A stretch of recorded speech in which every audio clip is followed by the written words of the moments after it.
Hello friends, welcome to the world of stories. और कई बार हमारी लाइफ में ऐसी घटनाएं, ऐसे इंसिडेंट होते हैं जो हमारे विश्वास को बिल्कुल बदल देते हैं। हम जिन चीज़ों बिलीव नहीं करते थे, हमें मजबूर कर देते हैं उन चीज़ों के ऊपर भी बिलीव करने में। और आज की जो हमारी कहानी है, कुछ इसी तरह की कहानी है। स्टोरी हमसे शेयर की कृपा देसाई ने, but story credit goes to Madhavi Agnihotri, क्योंकि इन्हीं की थ्रू लिखी हुई कोरह के ऊपर आंसर को इन्होंने शेयर किया है। लोकेशन है प्रयाग। एंड अगर आपको स्टोरी पसंद आया तो सबसे पहले तो वीडियो को लाइक करना बिल्कुल ना भूलें। दूसरी चीज़, अगर आपके पास भी ऐसा ही कोई रियल इंसिडेंट है या फिर आपके पास ऐसी कोई इंटरेस्टिंग कहानी है जिसे आप चाहते हैं कि सबके साथ आप शेयर करें मेरे थ्रू, तो आप मुझसे उन कहानियों को शेयर कर सकते हैं princeofchemistry22@gmail.com। एंड मेरे इंस्टा हैंडल पे भी आप कनेक्ट कर सकते हैं princeMNIT1987। एक और चीज़ मैं आपको बता दूं, आप लोगों का बहुत प्यार मिल रहा है, बहुत सारी स्टोरीज मेरे पास आ रही है। कुछ लोगों की स्टोरीज मैं शेयर नहीं कर पा रहा हूं, लेकिन वो मेरी लिस्ट के अंदर है। अगर स्टोरीज वर्थ शेयरिंग है तो मैं उनको जरूर जरूर जरूर शेयर करूंगा, और जब भी मैं शेयर करूंगा तब आपको नोटिफाई जरूर करूंगा ईमेल का रिप्लाई करके। तो कीप देम कमिंग, ठीक है। ये ना सोचे कि अब स्टोरी आ नहीं रही है। अगर आपकी स्टोरी वर्थ इट है तो वो स्टोरी जरूर जरूर जरूर लेकर आऊंगा मैं आप लोगों के सामने, आज नहीं तो कल। चलिए स्टार्ट करते हैं अपनी स्टोरी के साथ। स्टोरी को आप सुने उससे पहले आपको यहां पर देखने होंगे स्टोरी के मेन इंपॉर्टेंट कैरेक्टर्स। तो ये स्टोरी के कैरेक्टर्स हैं, यह मिश्रा जी, यह इंदु उनकी वाइफ इंदुमती मिसेस मिश्रा, यह अक्षय, यह अक्षय की वाइफ मीरा, और ये उनका 6 साल का बेटा हर्ष। जी हाँ, ये इस स्टोरी के मेन कैरेक्टर्स हैं जिनके अराउंड ये पूरी कहानी घूमती है। अक्षय अक्षय जो बेसिकली दिल्ली में रहता था, लेकिन ये था प्रयाग से ही, ठीक है। ओरिजिन इसका प्रयाग से ही था, और कई साल दिल्ली में जॉब करने के बाद फाइनली ये प्रयाग वापस शिफ्ट हुआ अपनी वाइफ और अपने बेटे के साथ। तो प्रयाग जब ये पहुंचा तो बचपन से जुड़ी हुई जो जगह होती है ना, वो आपको हमेशा पसंद आती है। तो दिल्ली की हसल बसल से दूर ये वापस से कहाँ पहुंच गए, प्रयाग। और प्रयाग में इन्होंने जो सिटी सेंटर था, मेन जो सिटी थी, उसके पास में ही एक छोटी सी सोसाइटी थी जिसके अंदर 1 BHK फ्लैट इन्होंने रेंट के ऊपर लिया।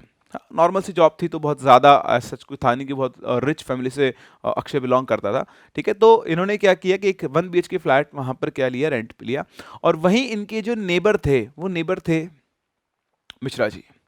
तो मिश्रा जी और मिश्रा जी की वाइफ इंदुमती, ये इनके नेबर थे। जैसे ही ये वहाँ पहुँचे तो सभी लोगों से इनका मिलना जुलना हुआ। लेकिन मिश्रा जी और इंदुमती जो थी, बेसिकली जो इंदुमती थी, वो बहुत ज़्यादा मिलनसार थी।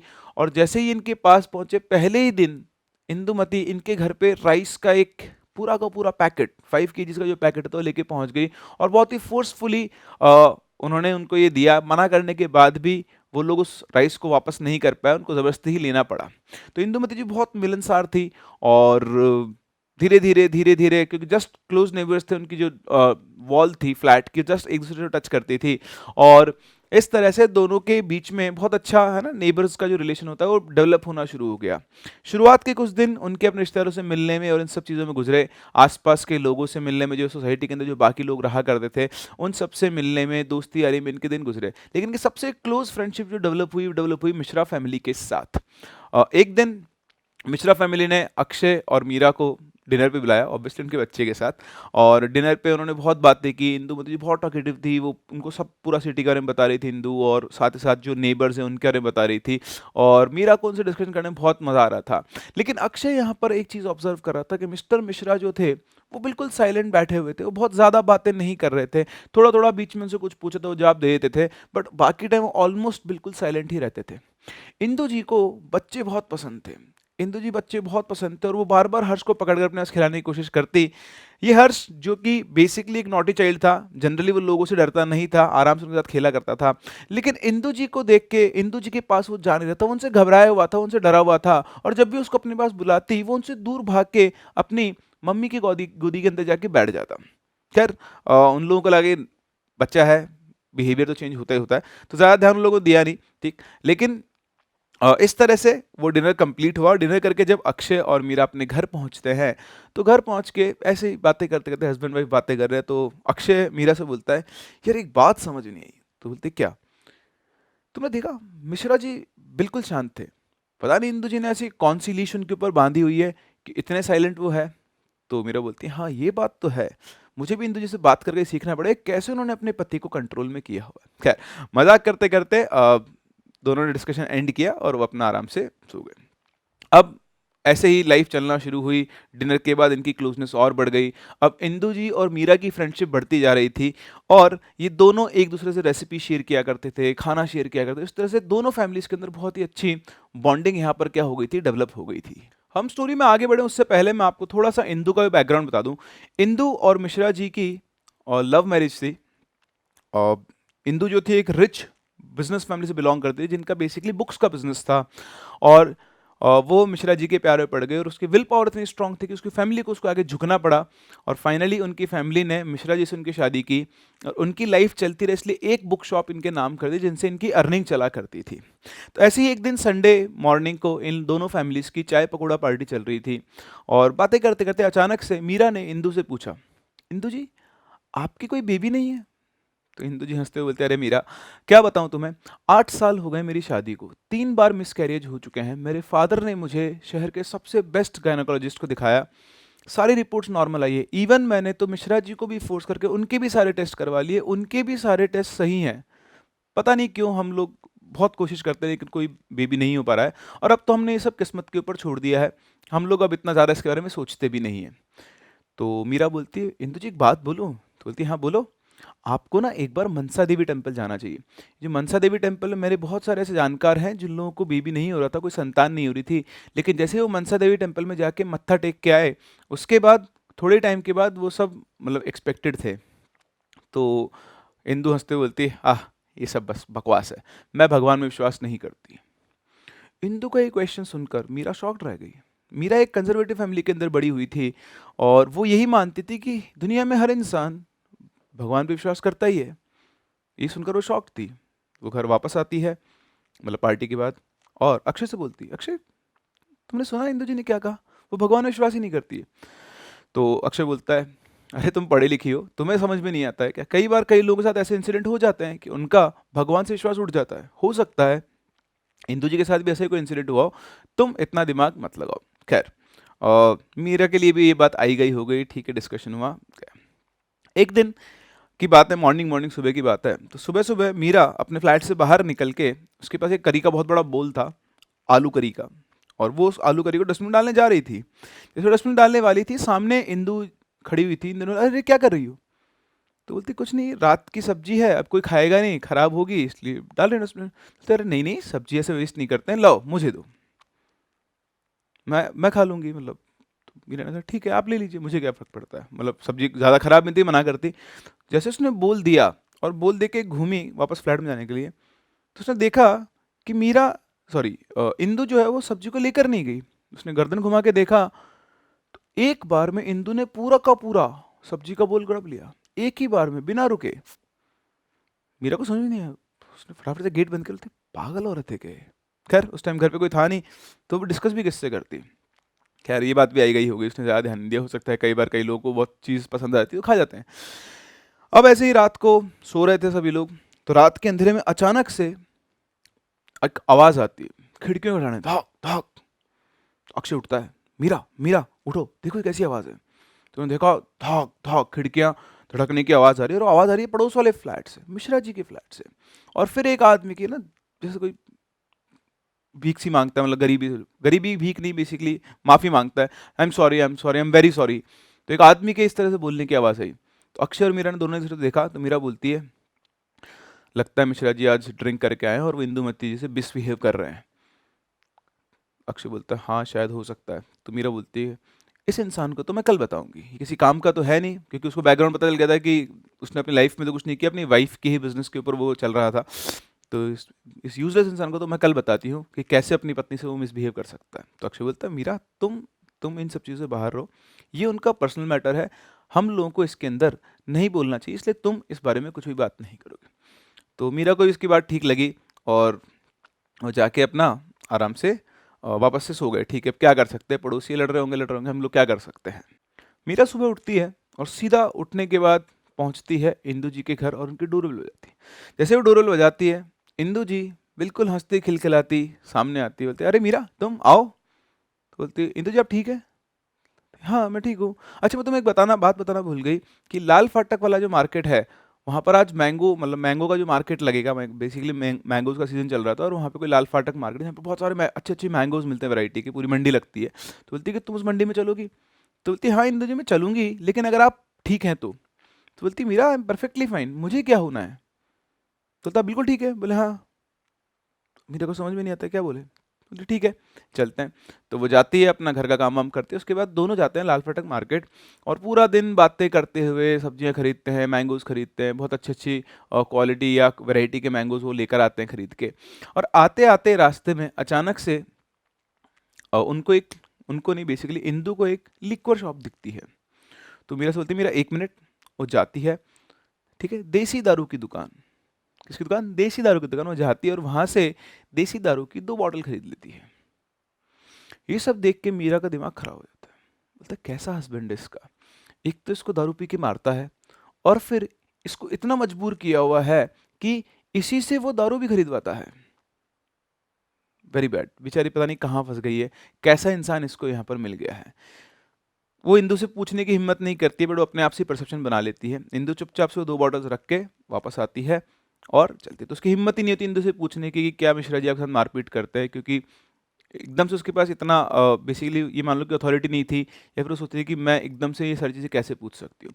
सोचते सोचते कब फ्लैट आ गया, तो बातचीत करते करते वापस से वो लोग अपने घर पहुँचते। मीरा इंदु जी को सी ऑफ करती है, उसके बाद वापस से अपने फ्लैट पहुँचती है और हस्बैंड का वेट करती है। मीरा ने ये सब अक्षय के साथ डिस्कस किया और रात को फिर वापस से लोग सोने चले गए। सभी लोग सो रहे थे, तभी अचानक से at the middle of night वापस से धक धक खिड़कियों की खड़खड़ाने की आवाज़ आती है। अक्षय और मीरा दोनों वापस से उठते हैं, दूसरे को देखते हैं, बोलते हैं आज फिर से। वापस से वहाँ से उधर से आवाज़ आती है। तो मीरा बोलती है अक्षय ये हर रोज़ ऐसा थोड़ी ना चलेगा, तुम जाओ और देख कर आओ कि सब क्या चल रहा है। तो अक्षय बोलता है कि मीरा हम रहने देते हैं, हम लोग क्यों इस चक्कर में पड़े, हम अपना सोते हैं। बोलते हैं नहीं नहीं नहीं, हम लोग उनके पड़ोसी, हमारे फ्रेंड्स हैं। ऐसा कैसे हो सकता है कि हर दिन कोई एक हस्बैंड शराब पी कर आता है और अपनी पत्नी के साथ मिसबिहेव करता है। तुम जाओ और चेक करके सब क्या चल रहा है। अब भाई होम मिनिस्टर का ऑर्डर है तो जाना तो पड़ेगा ही। तो अक्षय उठता है, अपने फ्लैट का गेट खोल के बाहर झांकता है, तो देखता है कि सामने वाले एक फ्लैट से भी एक और इंसान झांक रहा था। और जैसे अक्षय ने उससे पूछा क्या चल रहा है, तो उसने बोला जाओ जाओ अंदर जाओ अंदर जाओ। अक्षय को समझ में नहीं आया ये क्या है। खैर उसने गेट खोला, निकला और वो पहुंचता है मिश्रा जी के गेट पर और डोरबेल बजाता है। इधर मिश्रा जी गेट खोलते हैं, बाहर निकलते हैं, क्या हुआ? तो बोलता है मिश्रा जी सब कुछ ठीक तो है, ये आवाज़ कैसे आ रही है? तो सब कुछ ठीक है, तुम अपने काम से काम रखो। बड़ा ही रूड सा आंसर मिला। अक्षय कुछ और बोलता, उससे पहले मिश्रा जी ने गेट बंद कर दिया। तो समझ में नहीं आया। वापस से घूमा तो देखा एक और नेबर पास में खड़े हुए थे। उन्होंने उससे पूछा तो उन्होंने बोला कि तुम इन सब चक्करों में मत पड़ो, है ना, ये सब चलता रहता, तुम अपने घर जाओ। तो अक्षय को समझ में नहीं आया, उसने अपना गेट बंद किया और मीरा के पास आके बोलता मीरा यहाँ पे ना कुछ अजीब सा चल रहा है। तो बोलती क्यों, क्या हुआ? बोलते पता नहीं, मैं जब गया तो मिश्रा जी बिल्कुल सोबर थे, जैसा हम लोग सोचे ना, उन्होंने कुछ शराब पी हुई है, कुछ शराब वराब कुछ भी नहीं पी हुई है। और उन्होंने मुझसे बहुत रूड सा बिहेव किया। मैंने उनसे पूछा क्या, तो बोलते तो अपने काम से काम रखो। और जब मैं वापस आ रहा था, जो मेरे पड़ोस वाले नेबर है शर्मा जी, उन्होंने कहा कि ये सब बहुत खतरनाक है, इन सब के बीच में मत पड़ो, अपने काम अपने ना अपने फ्लैट में रहो, बहुत खतरनाक है सब। तो बोलते पता नहीं कुछ ना कुछ चल तो रहा है, बहुत अजीब है। तो मीरा बोलती है हाँ लग तो रहा है, लेकिन ये सब रुकना चाहिए, कल ही मैं इंदु जी से बात करती हूँ। तो अक्षय बोलता है देखो मीरा, तुम इन चक्करों में मत पड़ो, ठीक है, अदरवाइज हम ही लोग बुरे बन जाएंगे। बोलती, नहीं नहीं नहीं, ऐसा कैसे कब तक चलेगा, हर दिन ही चलेगा। मैं कल इंदु जी से पक्का बात करूंगी इस बारे में कि सब क्या चल रहा है। तो अक्षय बोलता है ठीक है, सुबह बात कर लेना, अभी सोते हैं, मुझे सुबह ऑफिस जाना है जल्दी। तो सो जाते हैं दोनों वापस से। सुबह उठती है मीरा और उठते ही उसकी डोरबेल बजती है। जैसे डोरबेल बजती है, देखते हैं सामने इंदु जी खड़ी हुई थी हंसती हुई। Hello Meera, good morning. तो बोलती है अरे इंदु जी आप ठीक हैं? तो बोलती है हाँ मीरा मैं बिल्कुल ठीक हूँ, तुम बार बार यही चीज़ क्यों पूछती रहती हो? बोलती है नहीं नहीं नहीं, अगर आपको कुछ डिस्कस करना हो तो मैं आप हमेशा आपके लिए यहाँ पर हूँ, मुझसे बात कर सकती है। बोलती है नहीं मुझे कोई बात नहीं करनी है, मैं बिल्कुल ठीक हूँ, मतलब तुम्हें ऐसा क्यों लगता है कि मुझे कुछ हुआ है? तो बोलती अब क्या पूछे आगे? बोलती अच्छा ठीक है। तो थोड़ा बहुत नॉर्मल से बात होती है, कुछ नॉर्मल डिस्कशन करते हैं और वापस चली जाती है। अच्छा इधर अक्षय को आज ऑफिस जल्दी जाना था, तो वो उठता है, अपना तैयार होता है और ऑफिस के लिए निकल रहा था। तभी वो देखता है कि कॉरिडोर के अंदर जो इनका सोसाइटी का जो सिक्योरिटी गार्ड है बहादुर, वो अपने हाथ के बीच कुछ छुपा के लेकर आ रहा था। तो जैसे बहादुर पास हो रहा था तो अक्षय ने बहादुर से बहादुर क्या लेकर आया है? तो बोलता नहीं नहीं सब कुछ नहीं, कुछ तो तूने छुपा रखा है। बहादुर कुछ और बोलता, उससे पहले ही पड़ोस में मिश्रा जी का गेट खुलता है और इंदु जी बाहर निकलती हैं और गार्ड से वो पैकेट लेकर उसको कुछ पैसे दे देती है। इधर जैसे इंदु की नज़र अक्षय पे पड़ती है, अरे भाई साहब आज ऑफिस जल्दी जा रहे हैं, तो अक्षय बोलता है हाँ हाँ हाँ आज थोड़ा काम ज़्यादा है, और इतना बोल के वहाँ से निकल जाता है। ठीक है, अक्षय को समझ में नहीं आ रहा था। अक्षय ने देखा कल का जो बिहेवियर था और आज जो बहादुर कुछ लेकर आया था, उसमें को लगा था ये फैमिली, ये मिश्रास जो है ये बाहर से कुछ और है और अंदर कुछ और ही खिचड़ी पक रही है। वो सीधा जाता है बहादुर के पास। बहादुर से पूछता, बहादुर तो क्या लेकर आया है, बता मुझे। बता, नहीं नहीं साहब कुछ नहीं, वो तो मेम साहब ने सामान मंगवाया था। बोलता बता क्या लेकर आया था। वो साहब मेम साहब ने ना दारू की बोतल मंगवाई थी। तो दारू की बोतल, बोलते हाँ वो बीच बीच में कभी कभी मंगवाती रहती है। अक्षय को समझ में नहीं आया सब चल क्या रहा है। कल रात को मिश्रा जी तो बिल्कुल सोबर थे, क्या इंदु जी दारू पीती है? नहीं नहीं नहीं नहीं नहीं, ऐसा कैसे हो सकता है, तो ब्राह्मण फैमिली है, ये कैसे दारू पी सकती है? अक्षय इस पजल को सॉल्व करना तो चाह रहा था पर उसके पास पॉइंट्स नहीं थे कनेक्ट करने को। खैर कुछ दिन और गुजरे। एक दिन ऐसे ही अक्षय और मीरा खाना खाने के बाद सोसाइटी कंपाउंड के अंदर वॉक कर रहे थे। तो जैसे वो वॉक कर रहे थे, गेट से उन्होंने देखा, सोसाइटी गेट से अचानक से मिश्रा जी आ रहे हैं और मिश्रा जी के हाथ में एक बड़ा सारा चिकन कबाब का पैकेट है और दूसरे हाथ में एक बैग है जिसके अंदर 2 बॉटल दारू की रखी हुई थी। उनको देखते ही अक्षय मतलब चौंक गया। अक्षय ने देखा, और मिश्रा जी आज के घर में पार्टी है। मिश्रा जी ने कुछ नहीं बोला और चुपचाप आगे बढ़ने लगे।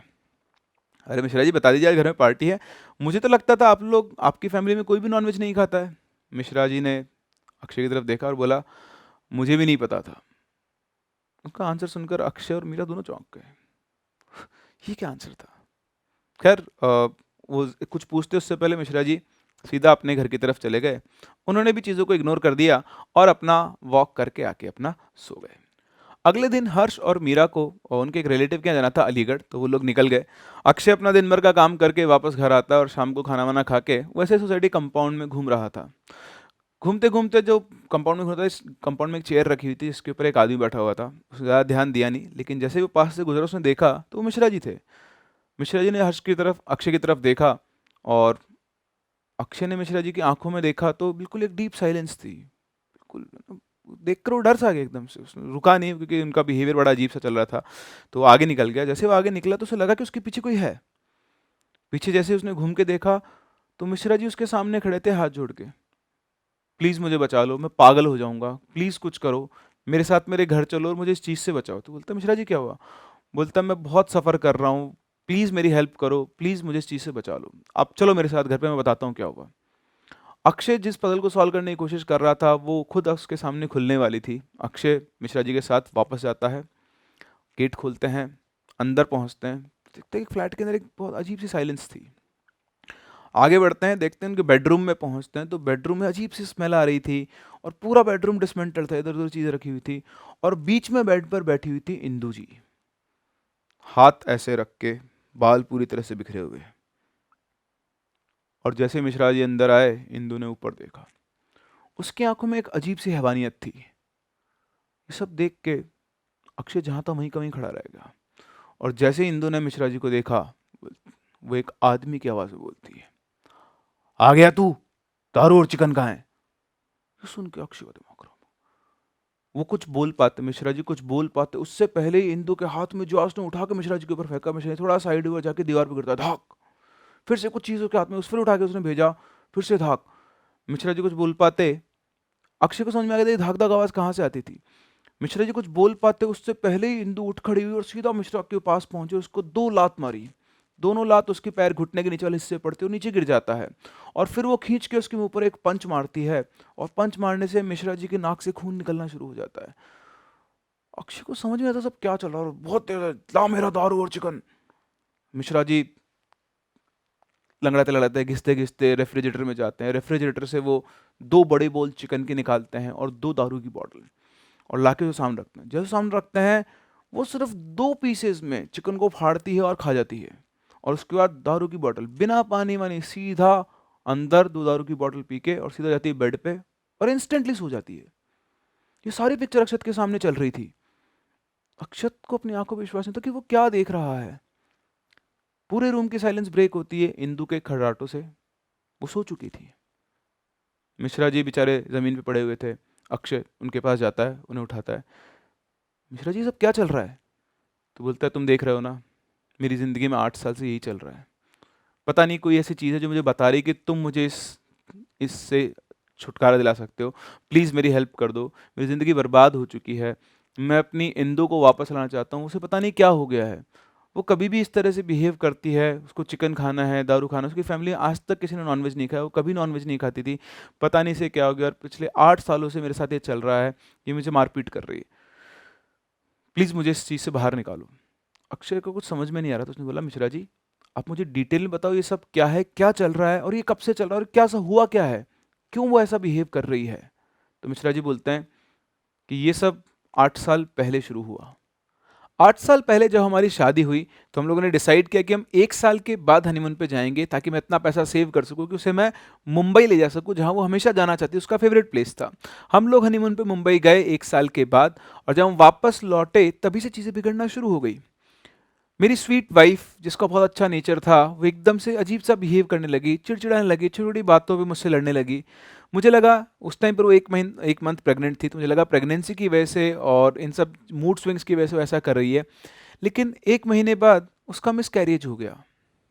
वो बिल्कुल ठीक थी, पता नहीं एकदम से कैसे मिसकैरेज हुआ, और उसके बाद वो बिल्कुल चुपचाप रहने लगी, कभी भी एकदम से गुस्सा करने लग जाती, उसका बिहेवियर चेंज हो गया था। मुझे लगा था कि मिसकैरेज की वजह से वो डिप्रेशन में चली गई और इस वजह से वो इस तरह से अनोइंग सा बिहेव कर रही है।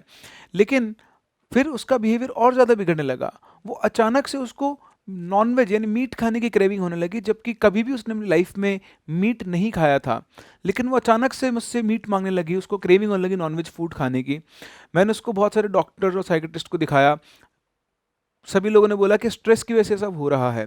धीरे-धीरे उसका बिहेवियर और चेंज लगा। मैं अगर उसे नॉन-वेज खाने को मना करता था या उसे नहीं लाके देता था, तो उसने मुझे मारना शुरू कर दिया।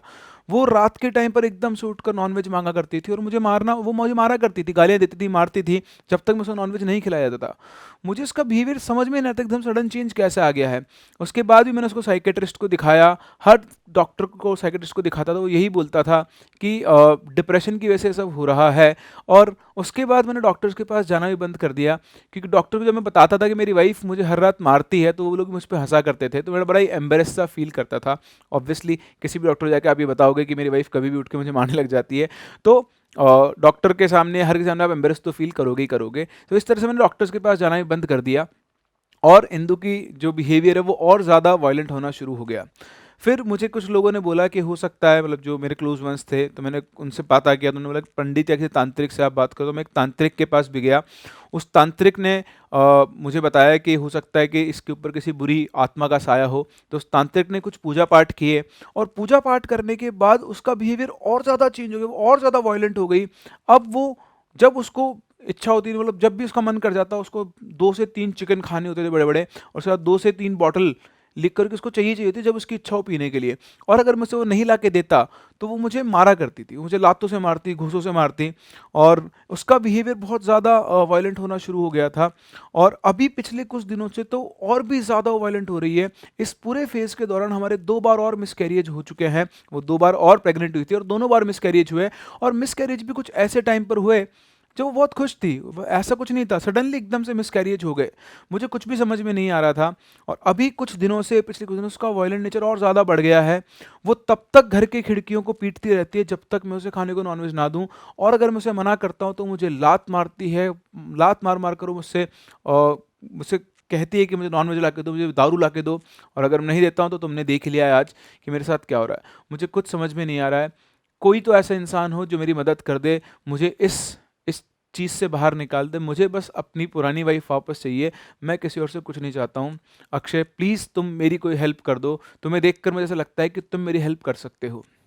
अक्षय ने मिश्रा जी को खड़ा किया। मिश्रा जी, आप खड़े हो, देखते हैं हम क्या कर सकते हैं। मैं पूरी कोशिश करूँगा आपकी वाइफ़ को ठीक करने की, आपके पास वापस लाने की। अभी आप रेस्ट करो, हम लोग सुबह देखता हूँ मैं कि हम क्या कर सकते हैं। अक्षय मिश्रा जी को वहाँ बिठा के अपने घर पे जाता है। अक्षय के सामने आज ऐसी चीज़ हुई थी, इस पे वो कभी बिलीव नहीं कर सकता था। अक्षय ने बुरी आत्माओं का साया किसी के ऊपर पड़ना सुना था, लेकिन वो इसे सिर्फ़ एक फ़िक्शन मानकर मज़ाक में उड़ा दिया करता था। लेकिन आज जिस चीज़ को मज़ाक में उड़ाया करता था, उसके जस्ट सामने वो चीज़ हो रही थी। अक्षय अपने आप को एक्सप्लेन नहीं कर पा रहा था। वो तो ये भी इमेजिन नहीं कर पा रहा था कि अब ये आदमी उसी औरत के पास में जाके वापस उसके साइड में बेड पे सो जाएगा, जिसने अभी उसको मारा, जिसमें अभी उसकी बॉडी के अंदर कोई और था। अक्षय इस चीज़ को डाइजेस्ट नहीं कर पा रहा था। वो अपने घर पहुँचता है, और पूरी रात वो सो नहीं पाता है। वो बस मंत्र जपता रहता है ताकि थोड़ा बहुत वो काम हो पाए। जो भी उसने देखा उसके ऊपर विश्वास नहीं हो रहा था उसे। अगले दिन अक्षय उठता है और ऑफिस पहुंचता है। उसके दिमाग में बस एक ही बात चल रही थी कि कैसे वो मिश्रा जी की हेल्प कर सकता है। ऐसा कौन सा एक मीडियम है जिससे कनेक्ट करके वो मिश्रा जी की हेल्प कर सकता है। उसने अपने जो क्लोज फ्रेंड्स हैं उनसे भी डिस्कशन किया, और ये सारा डिस्कशन करके उसको पता लगा कि एक एक मौलवी है जो उनकी हेल्प कर सकता है। वो इन बुरी आत्माओं को भगाने में एक्सपर्ट है, और वो मौलवी जो है वो इस आत्मा को भगा सकता है, और मिश्रा जी की प्रॉब्लम का सलूशन उसके पास है। अक्षय ने मौलवी से कांटेक्ट किया और उसने मिश्रा जी को बताया कि एक मौलवी जी मिले हैं जो आपकी प्रॉब्लम को दूर कर सकते हैं। अच्छा, ये सब चीज़ें जो हो रही थी उनकी वजह आपको बता दूं एक बहुत इंपॉर्टेंट चीज़, कि मिश्रा जी और इंदु दोनों ही इंग्लिश में बहुत वीक थे। मतलब उनको बहुत अच्छे से इंग्लिश नहीं आती थी, ना वो बोल पाते ना बहुत अच्छे से समझ पाते थे। तो खैर अक्षय ने मौलवी जी को लेकर अक्षय मिश्रा जी के घर पहुंचता है। मौलवी जी वहाँ पर पूरा देखते हैं, और उसके बाद वो एक पूजा का सेटअप करते हैं अपना, और एक वाइट शीट लेते हैं जो इंदू को उड़ाते हैं, एक ब्लैक प्रेयर मैट होती है वो बिछाते हैं, इंदू के गले में वो एक बीड्स की माला पहनाते हैं, और उसके बाद धीरे धीरे मंत्र पढ़ना शुरू करते हैं। तो जो भी वो रिसाइट करते हैं मंत्र चीज़ें जो होती है वो, और इंदू सामने बैठी हुई होती है, और शुरुआत में वो उन चीज़ों को एब्जॉर्व करती है। जो मंत्र पढ़ते थे उनको बहुत सॉफ्टली वो एब्जॉर्व करी थी। लेकिन आई थिंक 5 मिनट 10 मिनट के बाद ही अचानक से इंदू का बिहेवियर चेंज होना शुरू होता है। उसकी आंखें फ्लिकर करना शुरू करती है, लाइक दिस।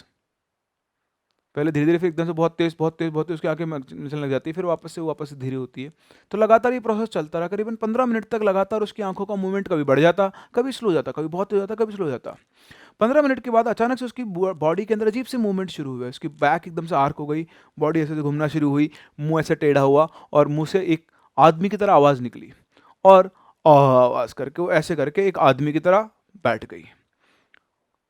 वो जो अभी एक औरत थी, एक लेडी थी, वो एक बिल्कुल मस्कुलाइन पोस्चर के अंदर बैठी हुई थी, और अचानक से वो अपनी हील पे आके खड़ी होती है, और खड़े होकर वो इंग्लिश में बोलना शुरू करती है। किस बोलना, इंग्लिश में बोलना शुरू करती है, गिव मी फूड और I will consume you all. और इतना बोल के वो पूरे रूम के चारों तरफ भागना शुरू करते हैं, इंग्लिश में बोलते हैं, give me food, give me meat और I will consume you all. अब ना मिश्रा जी को इंग्लिश समझ में आए, ना मौलवी जी को इंग्लिश समझ में आए, और ताज्जुब की बात ये थी कि इंदु, जिसको इंग्लिश नहीं आती, तो वो एक इंग्लिश के अंदर बहुत फ्लुएंट इंग्लिश के अंदर वो बोल रही थी।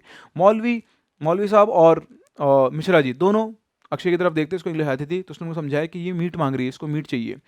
तो उन्होंने बोला, मौलवी ने बोला कि पकड़ो इसको। तो अक्षय भाग के गया, उन्होंने हाथ पकड़ा।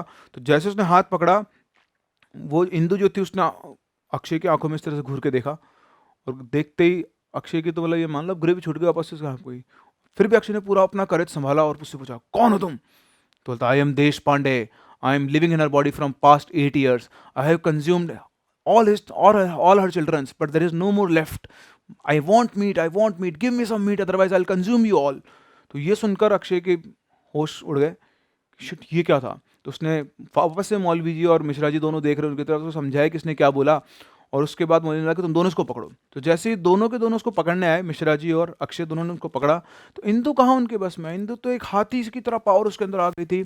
उसने पकड़ा अक्षय का हाथ और उसको यूं नाखून से छील दिया, छीलते उसके हाथ बिल्कुल फ्लैश बाहर निकल गया, ब्लड बहने लग गया, और फिर भी उसने उसको पकड़ के रखा। उधर मिश्रा जी अपना पूरा दम लगा रहे उसको पकड़ने को, लेकिन जैसे उन्होंने और कोशिश की, उसने यूं हाथ पकड़ के एक को फेंका इधर और एक को फेंका इधर, दोनों जाके रूम की दीवार के ऊपर टकराते हैं, और सीधा जाके कूद गई मौलवी के ऊपर, और मौलवी का पकड़ के मौलवी का हाथ उसने चबा दिया, और मौलवी के है ना चेहरे के ऊपर नाखूनों से निशान कर दिए, और मौलवी को बस वो मारने वाली थी। मौलवी कुछ कर पाते उससे पहले ही उसने पूरा चार्ज उसके ऊपर कर दिया, और बड़ी मुश्किल से मौका देखकर उसको धक्का मारकर मौलवी जी वहां से भागे, और भागते बोले कि मैंने आज तक इतनी खतरनाक शरीर ताकत नहीं देखी, ये मेरे बस का रोग नहीं है, मैं इसको नहीं भगा सकता हूँ। और वो चले गए।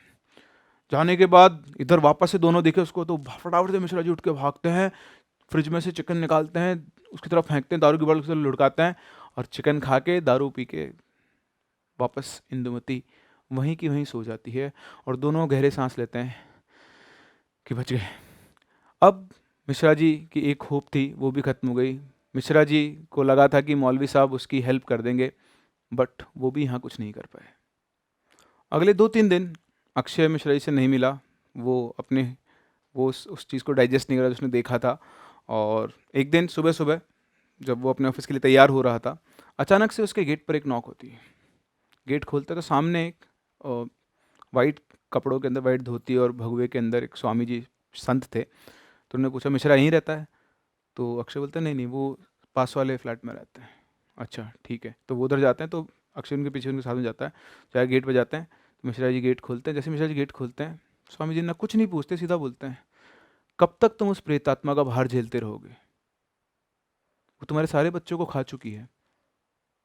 मिश्रा मिश्रा जी, आप कौन हैं? तो मुझे वो स्वामी जी बोलते हैं कि मैं संत हूँ, मैं अभी संगम में स्नान करने आया था, और जब यहाँ से मैं गुजर रहा था तो मुझे यहाँ पर किसी बहुत भारी प्रेत आत्मा की प्रेजेंस फील हुई है। मतलब यहाँ पर कोई प्रेत आत्मा की उपस्थिति मुझे पता लगी है, मतलब खुद से पता चला है, उनको किसी ने बताया कुछ भी नहीं। और उन्होंने बोला कहाँ है वो, बुलाओ। तो जैसे ही उसने, मिश्रा जी ने अपनी वाइफ को, इंदु, तो इंदु चल के आती, जैसे वो चल के आते सामने पंडित जी को देखती है, तो पंडित जी को देखते एकदम शहर जाती है। आने की जगह वो पीछे कदम बढ़ाना शुरू करती है, और पंडित जी तो देखती नहीं, वैसे नज़र झुका के रखती है, नज़रों से नज़रें नहीं मिलाती है। पंडित जी उसको, जो स्वामी जी होते हैं, उसको बहुत अच्छे से देखते हैं, और देख कर बोलते हैं, मिश्रा जी को कान के पास पास में बुलाते हैं, कान में बोलते हैं, जितना जल्दी हो सकता है इसे मेहंदीपुर बालाजी ले जाओ, वरना तुम्हें कोई नहीं बचा पाएगा। इसके बाद स्वामी जी घूमते हैं, बिना पीछे मुड़े अपना चले जाते हैं। मिश्रा जी और अक्षय दोनों को समझ में नहीं आता है, उन दोनों ने कभी भी मेहंदीपुर बालाजी का नाम नहीं सुना था। तभी उसी दिन सेम डे मीरा और हर्ष, जो अक्षय की वाइफ और बेटा था, उनको आना था। तो अब दोनों को एक जगह का नाम पता लग चुका था, मेहंदीपुर बालाजी, जो शायद मिश्रा जी की, है ना, होता है ना भगवान एंजल भेजते हैं, तो शायद वो जो संत थे वो एक एंजल की तरह वहाँ पर आए थे, और उन्होंने उन्हें एक रास्ता दिखा दिया था। मीरा जब वापस आई तो अक्षय ने मीरा को सारी बातें बताई। शुरुआत में मीरा ने किसी भी चीज़ पे बिलीव नहीं किया, उसको लगा ऐसा कैसे हो सकता है। लेकिन जब मेहंदीपुर बालाजी का नाम आया तो मीरा इस जगह के बारे में जानती थी, उसने बोला कि हाँ मैंने मेहंदीपुर बालाजी का नाम सुना है, और हमारी एक नेबर में थे, नेबरहुड में लोग रहते थे, उनकी बेटी को भी एक मतलब बुरी शक्ति ने जकड़ लिया था, तो उसको छुड़ाने के लिए वो मेहंदीपुर बालाजी लेकर गए थे। तो अब उन लोगों को समझ में आ गया था कि इनका नेक्स्ट डेस्टिनेशन मेहंदीपुर बालाजी है। पता नहीं क्यों, लेकिन अक्षय मिश्रा जी की हेल्प करना चाहता था, वो शायद उनकी सफरिंग को देख चुका था, और शायद वो इसी वजह से उनकी हेल्प करना चाहता था। तो अक्षय, मीरा, मिश्रा जी ने डिसाइड किया कि वो लोग इंदु को लेकर मेहंदीपुर बालाजी जाएंगे, पर हर्ष को साथ में ले जा नहीं सकते, तो उन्होंने हर्ष को इनके रिलेटिव के यहाँ भेजा, और उन्होंने डिसाइड किया कि नेक्स्ट वीकेंड सैटरडे को वो लोग दौसा मेहंदीपुर बालाजी के लिए निकलेंगे। इसके लिए उन्होंने एक वैन की, और मेहंदीपुर बालाजी के लिए जाने का उन्होंने पूरा प्लान किया। तो जिस दिन उनको मेहंदीपुर बालाजी जाना था, उन्होंने सारी तैयारी की, बैठे। उन्होंने इंदु को नहीं बताया कि उसे कहाँ लेकर जा रहे हैं, उन्होंने बोला कि हम लोग बस राजस्थान घूमने जा रहे हैं, और उन्होंने अपनी ट्रिप को वहाँ पर जाने के लिए प्लान कर लिया। तो जो मेहंदीपुर बालाजी है, जो लोग उनके बारे में नहीं जानते हैं, ये हमारे राजस्थान का एक बहुत फेमस मंदिर है।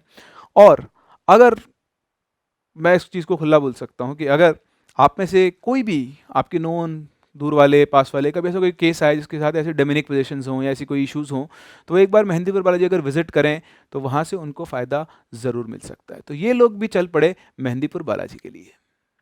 तो जैसे ही वो मेहंदीपुर बालाजी पहुँचे, अगर आप में से कोई मेहंदीपुर बालाजी गया है तो उन्होंने ज़रूर इस जगह को देखा होगा। इस जगह पे हर कोई जाने का दिल नहीं रखता है। तो जैसे वो लोग पहुँचे, उन्होंने एंटर करना शुरू किया, तो पहाड़ियों के बीच में मंदिर बसा हुआ है, इसे मेहंदीपुर घाट के बालाजी भी बोलते हैं। और कई सालों से यहाँ पर यही काम किया जाता है, यहाँ पे बड़े से बड़े भूतों को भगा दिया जाता है।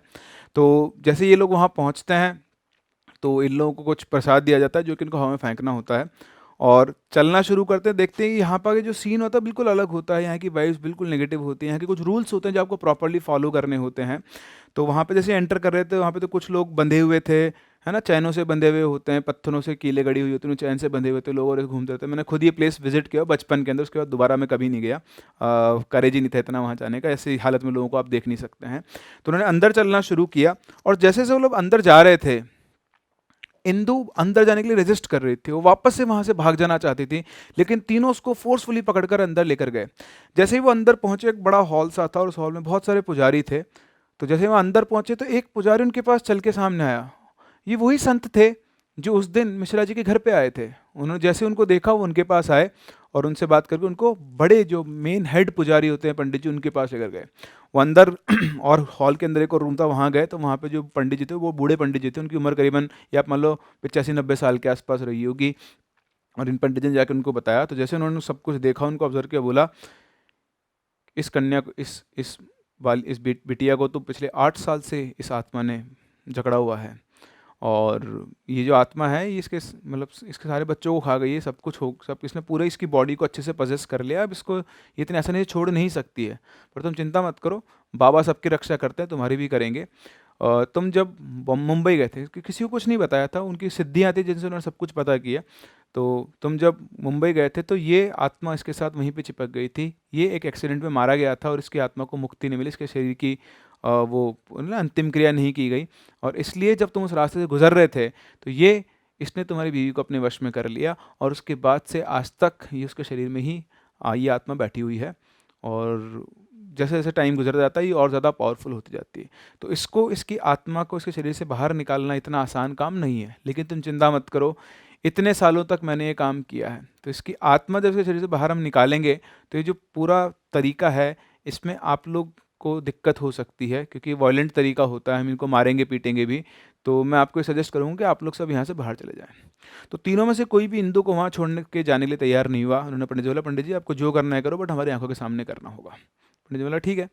तो पंडित जी ने 4 दूसरे जो उनके शिष्य थे उनको इशारा किया, वो उसको पकड़ के और दूसरे हॉल के अंदर लेकर गए जहाँ पे ये सारी विधि विचारण होता है सारा। तो वहाँ पे उन्होंने इंदु को बिठाया, और ये जो सबसे बड़े पंडित जी थे ये वहाँ पर आते हैं सामने और अपने मंत्र बोलना, धीरे धीरे मंत्र बोलना शुरू करते हैं। जैसे जैसे वो मंत्र बोलना शुरू करते हैं, इंदु वहाँ पे अनकंफर्टेबल होना शुरू हो जाती है, पर जैसे ही वो थोड़ा बहुत भी हिलती है, जो चारों पंडित खड़े थे वो उसके हाथ को पकड़ लेते हैं। फिर पंडित जी ने इशारा किया, इसको बांध दो। तो उन्होंने चैन ली लोहे की और उसको बांध दिया। और फिर पंडित जी ने और अपने मंत्रों की उच्चारण की जो इंटेंसिटी थी वो बढ़ा दी।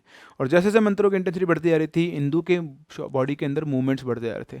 तभी अचानक से वापस से वही ट्रांसफॉर्मेशन हो, उसकी बैक मुड़ गई और फिर से वो एक आदमी की तरह आकर बैठ गई, और इस तरह से आदमी की आवाज़ के अंदर वो सांसें लेने लगी। पंडित जी ने बोला, कौन है तू, चले जा इसके शरीर से।